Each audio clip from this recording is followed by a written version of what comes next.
Hello guys, we are here at the YCS Utrecht and here's my lecture farm.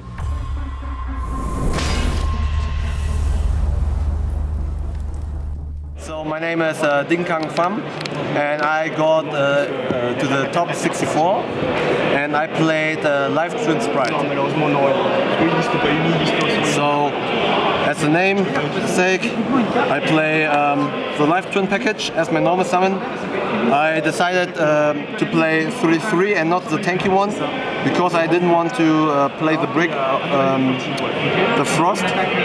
Of course the frost is good and the tankies are also good, but the problem is there are so many runic players and so many players that main deck Cosmic Cyclone that if you are going second they can just shoot it and you just neck one because nothing of you plays into an MST or Cosmic Cyclone. So I decided just to play 6-6 for the maximum consistency, and this engine is also really good because you can just normal summon if they have no hand traps.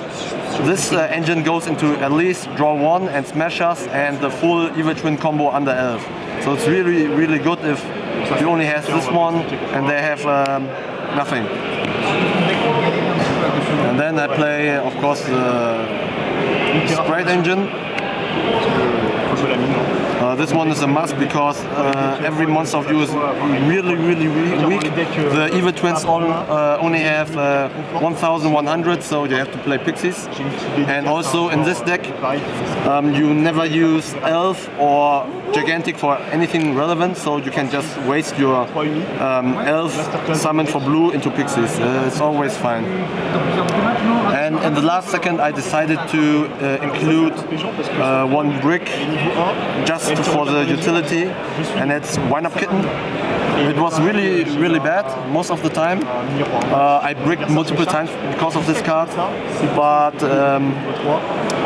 in the end it was relevant to top because in my last match of day one I wouldn't have lost and in the last match of the before the top cut I would also have lost if I didn't had this one.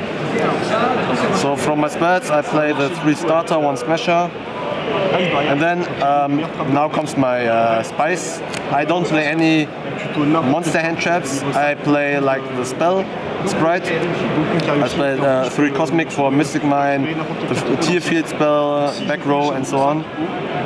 And also for runic. It was decent, sometimes it was really good. And then enemy controller, this was the MVP. I broke most of the boards because of this card. Yeah, you can use always the life twins, steal something, because everybody wants to negate this one with Salik or Draco Sapelia or something, and you can just dodge it and steal something from the opponent and you can then break everything. Now the same with Droplet. This was really insane in this deck because you can normal summon life twin, they chain something, and then you can Droplet, tribute it, and then you can still get the other one, and the other one will still summon the other life twin. So you negated the board of the opponent and also get 2 bodies and can still make the full combo. So it was really good with this one. I always wanted to draw one of these. And then tactics, because many players played hand traps. It was also really good because I almost get hand trap every game, so it was fine. 1 called for tier elements and particularly Toad. People are still playing Toad, so it's still the best card against it in the mirror match. And I play something what most live twin sprite don't play. I play Prosp because first I don't play Frost, so I don't need that many draws, and I just wanted the deck at the maximum consistency, so I decided to play this one. Prosperity is really important in the board breaker deck because everything you can top deck like this can win you the game. You just need to choose the red one, of course. And I will show you one more spice I played. And and that's also the reason why this card was really good. Yeah, I played one hand trap impermanence because it's good against everything. I just wanted to simplify, although it doesn't stop the opponent, I wanted to simplify the game state so I can break the board with my spells. And this was the spice. I played evenly in the main deck, as in my regional in Cologne. I got second place there the week before this event, and this was really, really good. It overperformed because nobody expected me to running evenly. They just think that I want to bait them into triple tactics when I said end of main. So they didn't use elf, and then I can just use evenly. And even if they had omni negation, you can try to bait it with like this one, or if you had like this combo. I won so many game once because I had like this into this against Baron, or I baited the Toad with my other spells, and then he just ate evenly. And this was really, really good. I rigged sometimes, of course, but as you can see, I play 6 normal summons and pots. It was just unlucky, but this deck overperformed. I lost 2 times in Swiss just because I misplayed, unfortunately, but this deck is really, really good. So for my extra deck, I played 3 elf. 2 gigantic, the standard lineup, and then for the live twin I played 2 in 1, the standard lineup, and then also the trouble sunny. This one is really important to finish games immediately. One thing for time, and also you don't want to give your opponent one more turn sometimes, because sometimes we only have really this one, and then you can revive this into this and go into this and OTK your opponent. 1 dark, and then 1 Jin.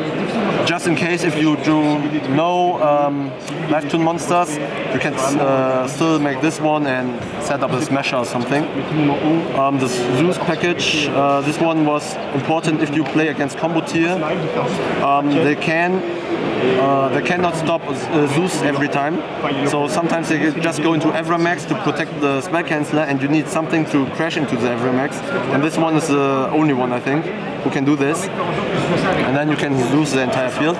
And 1 Kid Killers because I played cherries. I never drew cherries, so I don't know if this was good or not, but this one can be anything if you wish.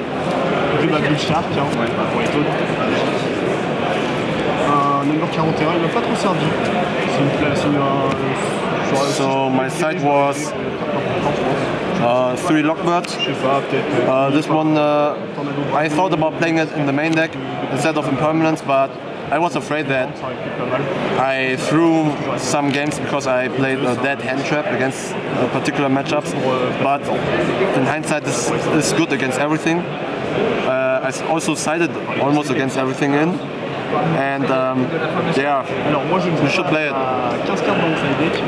Cherries for tier, and especially the mirror match or runic, you can just kill their grind game because this deck breaks board, but if they still have follow-up, it might get rough. So you can just take away the elf or gigantic. After sight, it's probably better to hit gigantic because they are playing maybe frogs or the eradicator virus. So if they have no gigantic, they cannot eradicate you for spells, and I play many spells, so this was really good. I played one of Resonator, Featherwish, and the pointer. The pointer is it's like a reboot now. It's so super strong. Every side deck should play it. If you have your combo, even if a weak combo plus this, you are winning 100%. And then I play 6 cards against tier elements. I wanted that matchup to be free, basically. With board breakers and this one. So basically tier was really, really easy. You have so many board breakers that dodges Salik, and also if you go first you have so many auto win cards, and also go second, this works as well because it's a dweller basically. But you have to discard, but this deck can draw many cards, so it was really good. Maybe I will play Sanctum in the future, but absolument tout. These 6 cards were really good against Here. I won against every tier 2-0. So yeah, it was good. So that was my profile. Yeah, I went X2 in the Swiss and then lost unfortunately in the top 64. But I would try my best next time. Shout out to my team JunksPlayground and also my friends who helped me with the deck and the event. Adele, Kian, Yo, Kai, and Lee, and Zio, Mark, and so on. Thank you.